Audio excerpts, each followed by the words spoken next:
Assalamualaikum warahmatullahi wabarakatuh. Dan salam sejahtera. Alhamdulillahirabbil alamin. Wassalatu wassalamu ala asyrafil anbiya'i wal mursalin wa ala alihi wa sahbihi ajma'in, amma ba'd. A'udzubillahi minasyaitonir rajim. Innallaha ya'muru bil 'adli wal ihsan wa ita'i dzil qurba wa yanha 'anil fahsya'i wal munkari wal baghi ya'izukum la'allakum tazakkarun. Firman Allah yang bermaksud, sesungguhnya Allah menyuruh berlaku adil dan berbuat ihsan, serta memberi bantuan kepada kaum kerabat, dan melarang daripada melakukan perbuatan-perbuatan yang keji dan mungkar serta kezaliman. Dia mengajar kamu dengan suruhan dan larangannya, supaya kamu mengambil peringatan mematuhinya. Surah An-Nahl ayat yang ke-90. Alhamdulillahirabbil alamin. Wassalatu wassalamu ala asyrafil anbiya'i wal mursalin wa ala alihi wa sahbihi ajma'in, amma ba'd. Yang dihormati Fadil Merusi Majlis Perasmian Convention Hala Tuju Felda Ustaz Jamaluddin, yang juga merupakan seorang pensyarah di salah sebuah pusat pengajian tinggi dalam negara kita. Yang berbahagia Tan Sri Abdul Kadir Syekh Fadil, bekas Menteri Kabinet Malaysia, yang kini menjadi timbalan Presiden Amanah salah sebuah NGO yang dipengerusikan oleh Yang Berhormat dan Mulia Tan Presiden Hamzah. Yang berbahagia tokoh-tokoh jemputan dan juga ahli panel, Dr. Rosli Yaakob, Dr. Kamari Kasan, Tuan Haji Razman Zakaria, Tuan Haji Haris Abdullah, Datuk Mustafa Kamal Maulud, Tuan Said Ibrahim mewakili JMI, Syekh Azmi Abdul Hamid daripada Teras, Saudari Atirah mewakili Dewan Muslimat Pusat, seluruh rakan-rakan VIP yang juga hadir pada pagi ini, tuan-tuan para peserta, pemerhati, penganalisis politik, hadirin dan hadirat yang dihormati sekalian. Alhamdulillah, bersyukur kita kepada Allah SWT. Pada hari ini merupakan satu detik yang bersejarah, yang sangat penting, bertitik tolak daripada keinsafan, kesedaran untuk membincangkan masa depan sebuah institusi orang Melayu yang telah ditumbuhkan semenjak tahun 1956.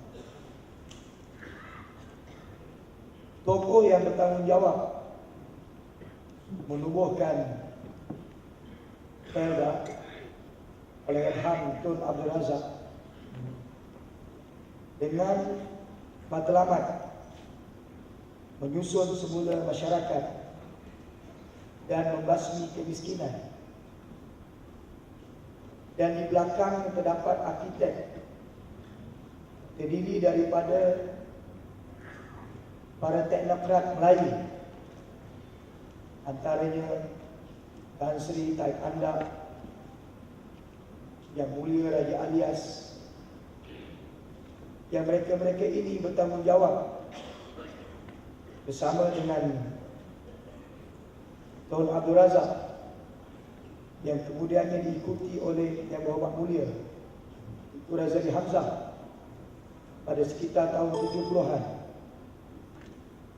Felda telah berkembang daripada hutan belantara, kini memiliki 317 tanah rancangan Felda, kecuali di Pulau Pinang dan Sarawak, yang menempatkan 112,635 orang peneroka di seluruh negara, dengan negeri Pahang, negeri Johor, negeri Sembilan merupakan kelompok peneroka yang paling banyak di kalangan negeri-negeri yang telah mewujudkan institusi ini. Saya ingin merakamkan jutaan terima kasih kepada Yang Berbahagia Tan Sri yang sudi untuk hadir, walaupun beliau memaklumkan kepada saudara Nasai dan saya bahawa mungkin beliau tidak mempunyai maklumat yang secukupnya mengenai Felda, tetapi dia bisik kepada saya tadi, dia akan menyentuh dalam konteks agenda Melayu daripada sejarah beliau sebagai tokoh Melayu sehingga menjadi Menteri Kabinet, dan hari ini beliau menjadi timbalan Presiden Amanah. Dan mungkin apakah pandangan beliau mengenai masa depan Felda yang hari ini kita berdepan dengan cabaran, bila mana cabaran terbesar yang kita hadapi bukanlah kerana Felda ini diganggu oleh orang bukan Islam sebagaimana momokkan. Kalau negara kita bertukar pemerintahan, maka orang Cina, orang bukan Islam yang akan mengambil alih tampuk pemerintahan. Tetapi cabaran terbesar kita ialah mereka yang mengganggu gugat keutuhan, kestabilan, kemantafan Felda yang ada pada ketika ini adalah orang yang seagama dan sebangsa dengan kita. Maknanya tidak timbul sama sekali faktor daripada orang bukan Islam, tetapi kalangan terbesar kita adalah terdiri daripada perompak dan penyamun yang mereka melihat, yang mereka memberi suatu fokus kepada Felda kerana di sinilah letak segala-galanya. Ada tanah yang begitu luas, terdapat lebih kurang 905,000 hektar tanah yang merupakan institusi pembangunan tanah yang terbesar di dunia. Bukan sahaja di Malaysia, tapi di dunia. 508,000 hektar mempunyai peneroka di 317 tanah rancangan, manakala selebihnya dijadikan estate Felda atau apa yang dipanggil Felda Plantation. Yang Felda Plantation ini, untuk pengetahuan para jemputan dan tuan-tuan sekalian, tanah Felda Plantation seluas 360,000 hektar inilah yang bakal dicagarkan kepada Felda Global Venture, bukan untuk 2-3 tahun, tapi dicagarkan selama 99 tahun. Tuan-tuan, puan-puan, para hadirin hadirat yang dihormati sekalian,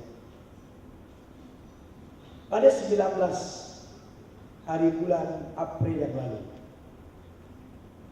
Koperasi Permodalan Felda KPF telah mengadakan mesyuarat agung khas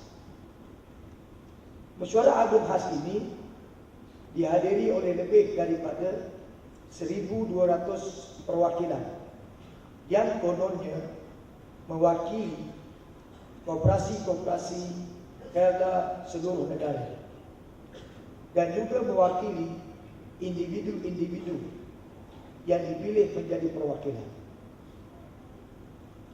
EGM atau Mesyuarat Agung khas ini diadakan di Dewan Perdana Felda untuk membincangkan proses penyenaraian Felda Global Venture ke Bursa Malaysia dan kaitannya dengan penyertaan KPF daripada 51% equity KPF dalam Felda Holding dan penglibatan tidak kurang daripada 11 anak syarikat di bawah Felda Holding yang paling berdaya maju.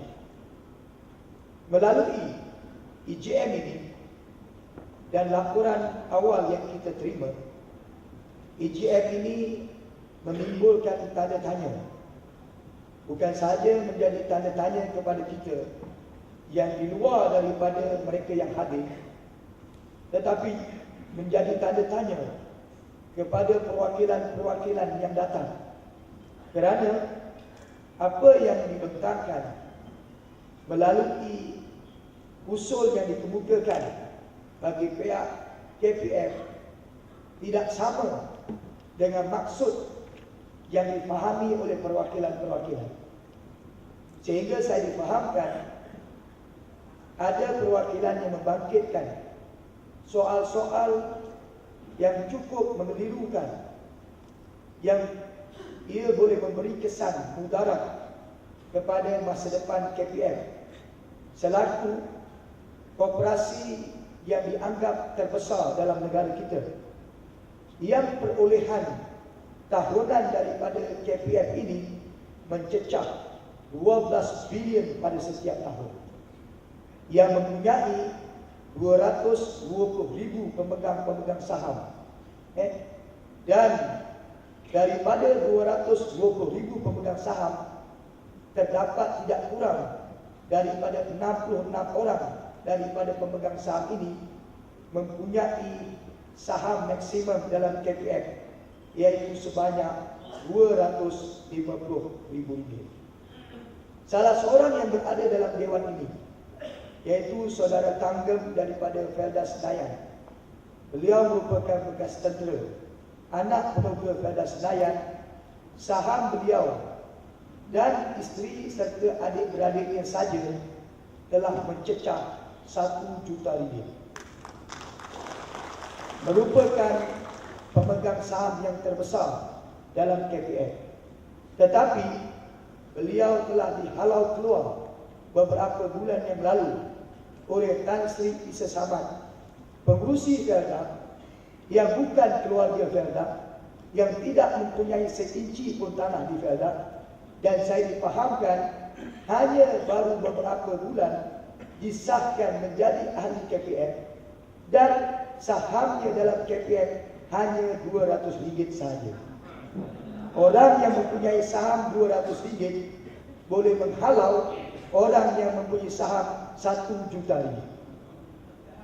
Tuan-tuan, sidang hadirin hadirat yang dihormati sekalian, sebab itu saya ditemui dan dihubungi ekoran daripada EGM yang kononnya EGM itu boleh dikatakan 80% menyokong usul dan memberi mandat kepada lembaga pengarah KPF sebagai proses kepada sokongan penyenaraian Felda Global Venture melalui penyertaan equity mereka, tentang apakah tindakan yang boleh dilakukan selepas daripada EGM berkenaan.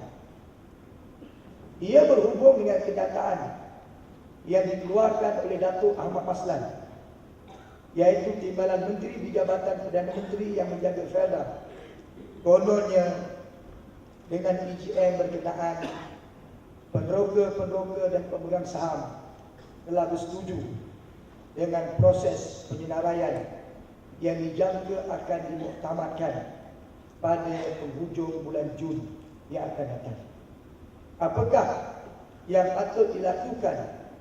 Adakah 1,200 perwakilan dalam EGM mewakili kepentingan 220,000, termasuk dakwaan kononnya ada pengundi hantu dalam EGM berkenaan, termasuk ada dakwaan yang mengatakan bahawa pemilihan daripada perwakilan ke EGM itu tidak telus dan sebagainya. Untuk makluman, panel peguam yang mewakili Gerakan Selamatkan Felda yang diketuai oleh Tuan Haji Haris Abdullah yang ada di atas pentas ini sedang meneliti perkembangan ini, dan insya-Allah kita akan maklumkan termasuk kemungkinan suatu permohonan akan dilakukan untuk menghalang penyertaan KPF daripada disenaraikan bersama Felda Gold Venture ke Bursa Malaysia. Perkara yang kedua yang saya nak sebut pada pagi ini, bila kita bercakap soal masa depan Felda, tentulah kita akan ingat menghargai pengorbanan dan perjuangan mereka-mereka yang terlibat dalam tempoh lebih daripada 55 tahun membangunkan Felda ini. Tentunya kita tidak lupa bagaimana Felda yang mula-mula dibuka pada tahun 1958, iaitulah Felda Lurah Bilut, terletak dalam Parlimen Bentong di negeri Pahang. Felda ini dibuka oleh lebih daripada 400 orang penderoka Felda. Yang uniknya, penderokanya terdiri daripada 3 kelompok kaum yang terbesar, iaitu Melayu, Cina dan India. Dan hari ini penderoka Felda Lurah Bilut yang masih hidup tidak lebih daripada 50 orang. Sebahagian besar di kalangan mereka telah meninggal dunia. Anak penderokanya pun ada yang telah berusia 65 tahun. Itu yang berstatus anak penderoka. Inilah dia contoh lambang kegigihan daripada penderoka Felda Lurah Bilut, kerana ketika mereka datang, rumahnya tidak ada lagi. Ketika mereka datang, pokok getah pun tak ada lagi. Mereka lah satu-satunya warga Felda datang dan ditempatkan di rumah panjang. Mereka inilah yang bergotong royong mendirikan rumah-rumah penderoka. Mereka inilah yang gigih kumpulan pertama dalam tempoh 3 bulan menyiapkan rumah, kemudiannya balik semula, ambil anak isteri dan bergotong royong menanam benih getah, dan akhirnya terbukalah satu Felda di Malaysia sebagai sampel atau model Felda seluruh negara. Tuan-tuan, para hadirin-hadirat yang dihormati sekalian, bermula daripada Felda Lurah Bilut, Felda berkembang di negeri Johor. Ada Felda Endau di Mersing, dibuka tahun 1959. Ada Felda Taib Andam yang merupakan Felda pertama ditanam dengan kelapa sawit di Kulai Johor, mengambil sempena nama Tan Sri Tan Andam yang membuka Felda berkenaan bersama dengan Tun Abdul Razak yang datang untuk melakukan perasmian. Daripada Felda Taib Andam berkembanglah di negeri Pahang, di negeri Johor, di negeri Kedah, dan di seluruh negara, termasuk di gugusan Sahabat dan emas di negeri Sabah. Tuan-tuan, sidang perwakilan, pemerhati dan juga tokoh-tokoh sekalian. Saya nak sebut pada pagi ini bagaimana kegigihan dan pengorbanan warga Felda. Daripada zaman upah mereka RM2.90 satu hari. Satu hari RM2.90. Sebelum sistem blok atau dipanggil sebelum titik pulang modal, pendoka membayar hutang piutang. Daripada zaman tahun 70-an membayar hutang piutang. Kumpulan pertama yang habis hutang di sekitar tahun 80-an. Waktu itu hutangnya pada sekitar tidak lebih daripada 60,000 sahaja. Dan barang diingat, saya suka nak menegaskan, pendoka Felda tidaklah sebagaimana yang digembar-gemburkan mereka masuk Felda secara percuma. Betul tak tuan-tuan? Mereka bayar setiap kos yang dikeluarkan oleh kerajaan. Tanah yang mereka peroleh 10 ekar, rumah yang mereka duduki, hatta benih buah-buahan, benih durian, benih rambutan, cangkul, kapak, parang sebagai peralatan untuk mereka bekerja disediakan.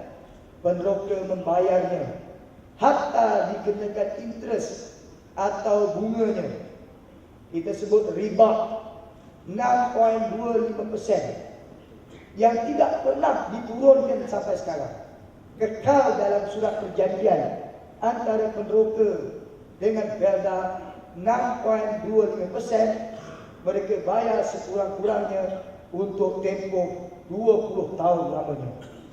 Bila mereka selesai bayar, pokok mereka diplanting semula, tanam semula. Untuk pengetahuan Tan Sri dan jemputan pada pagi ini, hari ini pendoka Felda diikat dengan perjanjian baru yang dipanggil perjanjian pengurusan tanam semula. Dan ada di kalangan pendoka yang menanggung hutang kali yang kedua. Hutang kali pertama dah habis, mereka dapat hak milik. Hutang kali kedua ada di kalangan mereka, contohnya Felda Bukit Rokan Utara di Negeri Sembilan. Hutang tanam semula mereka, tuan-tuan, hari ini mencecah 157,000, tuan-tuan. Ini rekod yang tertinggi. 157,000 pokok kelapa sawit mereka baru berusia 1 tahun. Maknanya kalau nak tunggu hasil, tahun yang keempat adalah dijangkakan pendoka Felda Bukit Rokan Utara akan menanggung hutang sekurang-kurangnya RM200,000. Kalau usia mereka 65 tahun, untuk membayar RM200,000, mereka perlukan 50 tahun lagi untuk melangsaikan hutang mereka. Kalau panjang umur mereka pada ketika itu, hutang habis, umur mereka sekurang-kurangnya 120 tahun. Baru hutang itu boleh dilangsaikan. Inilah fenomena, inilah suasana. Apabila empunya hak milik, pendoka Felda yang disebut kononnya sebagai masyarakat yang beruntung, masyarakat yang diberikan segala-galanya, tiba-tiba hakikat sebenarnya masyarakat ini menanggung beban yang begitu tinggi. Bukan sahaja mereka menanggung beban kerana hutang piutang yang berlanjutan, barangkali sampai mereka mati. Barangkali berapa episod tempoh dan masa, tahun silih berganti, hutang mereka tak habis bayar. Tetapi juga mereka menghadapi dengan beban daripada penyelenggaraan kebun-kebun mereka yang tidak disempurnakan dengan baik. Sampai hari ini, untuk pengetahuan Tan Sri dan juga jemputan semua, Penroka-penroka Felda masih bergelut dengan masalah kebun-kebun mereka yang tidak sempurna dan gagal diselenggara dengan baik. Mereka masih menghadapi dengan masalah harga ataupun kadar perahan grade kelapa sawit yang tidak dibayar dengan betul. Walaupun di bawah Lembaga Minyak Sawit Malaysia MPOB, berdasarkan analisis makmal yang dibuat oleh penroka, sepatutnya mereka boleh mendapat sekurang-kurangnya 26% kadar perahan. Tetapi rata-rata penroka hanya mendapat pada kadar 18% atau 19% saja. Betul tak tuan-tuan? Sebab itu, untuk pengetahuan Tan Sri, penroka-penroka yang PK ini, setelah mereka gagal berdiplomasi secara rundingan, perbincangan bertahun-tahun lamanya dengan pihak pengurusan untuk menyelesaikan masalah mereka, mereka terpaksa mengheret Felda ke muka pengadilan. Mereka saman, dan hari ini tuan-tuan, jumlah yang telah menyaman Felda kalau nak dihitung daripada penrokanya tidak kurang daripada 1,500 orang penroka di seluruh negara, dengan nilaian tuntutan tidak kurang daripada 1,000 juta ringgit atau 1 bilion. Yang kes pertama telah dimenangi, iaitu di Felda Kemahang 3, Tanah Merah, Kelantan. Selama hampir 10 tahun mereka turun naik mahkamah. Mahkamah telah mengesahkan perjuangan mereka dan mereka menang. Felda diarah bayar 11.7 juta kepada 354 orang penroka Felda di Kemahang 3, Tanah Merah, Kelantan. Dan disusuli daripada gugusan yang lain di Jengke, Serteng, Pera dan sebagainya. Itu baru satu kes. Belum lagi kes tuntutan tanam semula.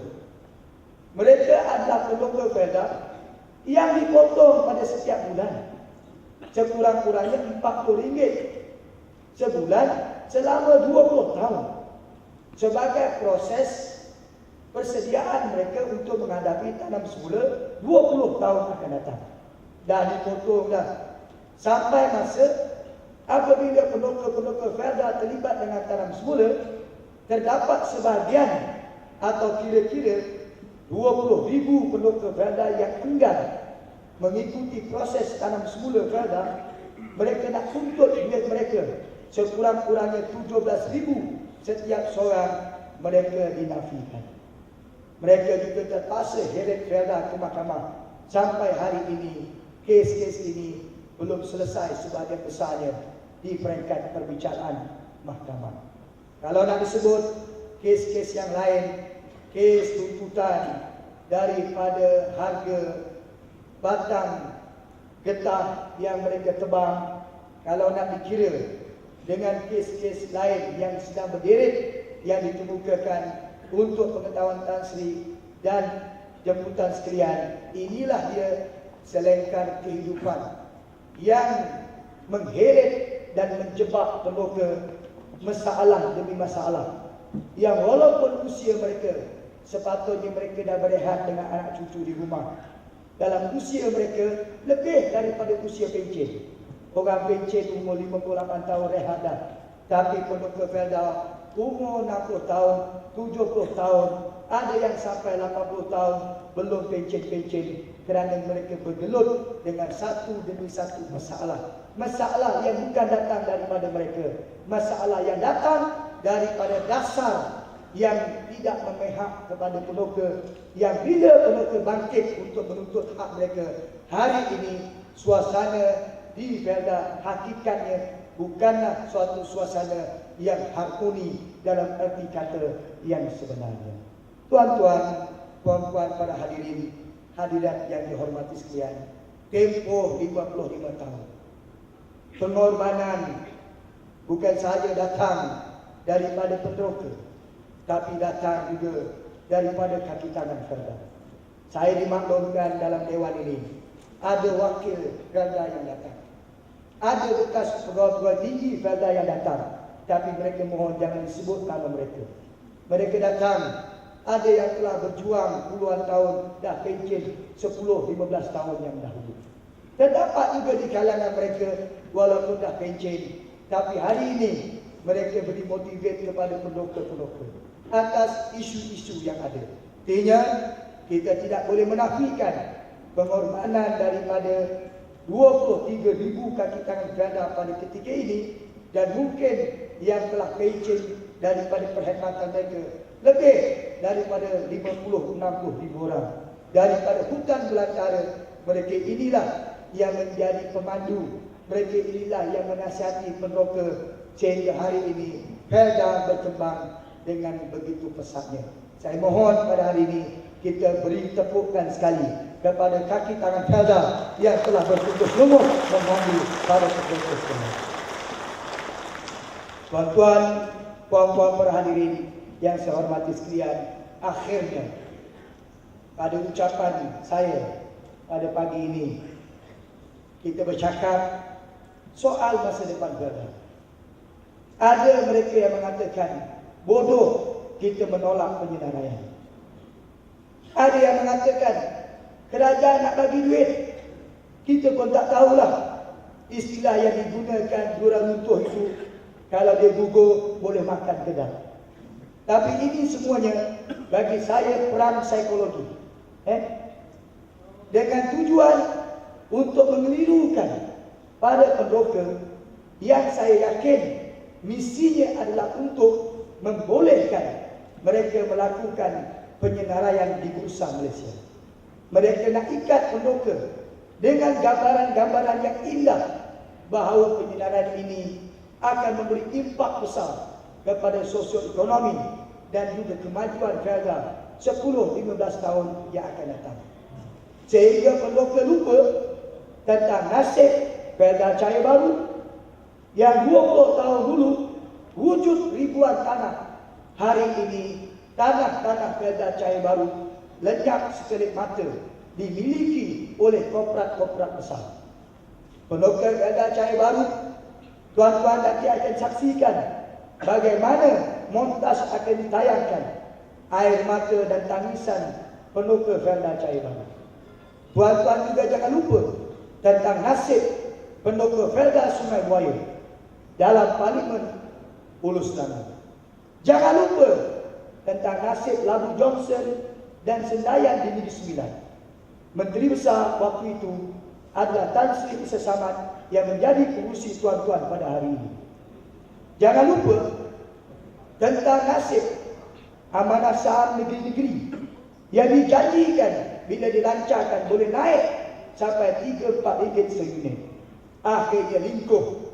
Kita jangan lupa tentang nasib Bernas yang dulu merupakan lembaga padi dan beras negara.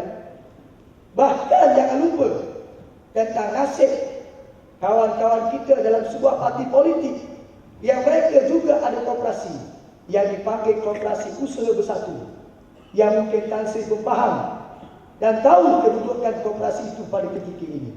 Maknanya bila kita pergi kepada permainan saham, diapungkan saham yang di sinilah letaknya tanah Felda Plantation 360,000 hektar. Di sinilah juga letaknya 51% koperasi Felda. Dan saya cukup yakin apapun yang diperkatakan melalui janji, melalui jaminan yang disebut oleh Perdana Menteri Datuk Seri Najib Tun Razak dan Datuk Ahmad Maslan bahawa kerajaan tidak mengusik walau 1 inci pun tanah pendoka, saya, tuan-tuan, puan-puan, para hadirin sekalian, saya cukup tak percaya kerana jaminan daripada Perdana Menteri dan timbalan menteri di Jabatan Perdana Menteri tidak pernah dibuktikan secara bertulis. Ini adalah merupakan cakap lisan yang tidak boleh dipertanggungjawabkan sebagaimana janji Muhyiddin Yassin ketika menjadi Menteri Besar Johor, janji Muhammad Taib ketika menjadi Menteri Besar Selangor, janji Isa Samad ketika menjadi Menteri Besar Negeri Sembilan yang mengatakan projek pembangunan di Felda ini akan memberi kesan yang besar kepada pertumbuhan ekonomi apabila bandar-bandar baru diwujudkan. Hari ini tuan-tuan, ibarat kata pepatah, menang sorak kampung tergadai, yang dikejar tak dapat, yang digendong kececeran. Penduduk di Felda ini tuan-tuan, hari ini nak menyambung nyawa, nak menyambung pendapatan mereka, hanya laku menjadi pengawal keselamatan sahaja. Kampung mereka telah tergadai. Nama di kampung mereka pun sudah tidak disebut lagi Felda Cahaya Baru, hanya disebut Kampung Cahaya Baru sahaja tuan-tuan. Maknanya ini sebagai satu pengajaran kepada kita sekalian. Dengan harapan di sebalik jaminan memohonkan bahawa Felda melalui Felda Global Venture membawa harapan pergi ke persada dunia dengan kehebatannya, sebenarnya adalah merupakan satu pembohongan yang bertitik tolak. Saya yakin tuan-tuan, bertitik tolak daripada satu muslihat, satu agenda yang mereka sembunyikan, iaitulah mereka sebenarnya sedang mencari dana untuk menghadapi pilihan raya umum yang akan datang. Saya memfahamkan, dan nanti Dr. Rosli dah bisik dengan saya, dia akan bom dalam kertas kerja beliau. Tuan-tuan dengar apa bom yang akan dikeluarkan oleh Dr. Rosli. Yang saya nak sebut tuan-tuan, penyenaraian ini pembohongan, ada agenda lain tuan-tuan sekalian, dan agenda itu ada kena-mengena dengan pilihan raya dan bagaimana percubaan syarikat-syarikat asing untuk masuk melalui penyenaraian ini. Dan tuan-tuan, kita cabar, kita minta mereka cakap yang selama ini mereka gegap gempita dalam perhimpunan agung mereka. Mereka mengatakan kita benteng terakhir nak pertahankan Melayu. Setelah penyenaraian ini, sekurang-kurangnya 20% saham setelah penyenaraian ini akan dibuka kepada pihak asing. Maka sekaligus menolak tuduhan yang mengatakan bahawa melalui penyenaraian kita nak kawal harta orang Melayu. Harta orang Melayu akan berpindah tangan selepas penyenaraian Felda Global Venture, tuan-tuan sekalian. Inilah sebenarnya daripada perbincangan kita datangkan ahli-ahli panel. Hari ini kita bincang tentang hala tuju anak muda. Kita bincang tentang masa depan generasi kedua. Kita bincang tentang masa depan koperasi Felda. Kita bincang apakah dia proses penambahbaikan dalam Felda. Kita bincang tentang hutang-hutang penduduk Felda. Kita bincang tentang perumahan generasi kedua Felda. Kita bincang tentang nasib penduduk-penduduk Felda yang berdepan dengan masalah kebun mereka yang tidak sempurna. Ini akan menjadi satu ruang perbincangan, perbahasan, resolusinya kita ambil. Ini sejajar dengan convention pada hari ini. Convention masa depan Felda, insya-Allah tuan-tuan, resolusi yang kita ambil ini akan menjadi tawaran kita dalam pilihan raya umum yang akan datang. Tawaran terbaik untuk kita menjamin hak penduduk, hak warga Felda seinci pun, sedikit pun tidak diusik oleh mana-mana petualang dalam negara kita, insya-Allah. Sekian bagi saya, ucap terima kasih saya kepada rakan-rakan pimpinan Tan Sri Ikade, tokoh-tokoh jemputan, tuan-tuan yang datang daripada jauh termasuk Sabah. Saya harap kita jadikan perbincangan konvensyen pada hari ini kita tolak kepada satu perubahan besar untuk kita pastikan institusi terbesar orang Melayu ini tidak cuba, tidak ada usaha untuk menghancurkan, mencanangkan. Sebaliknya, kita menawarkan alternatif sebagai formula jalan keluar penyelesaian untuk memacu kehidupan 1.6 juta warga Felda lebih baik di masa-masa yang akan datang, insya-Allah. Wabillahi taufiq wal hidayah. Assalamualaikum warahmatullahi wabarakatuh.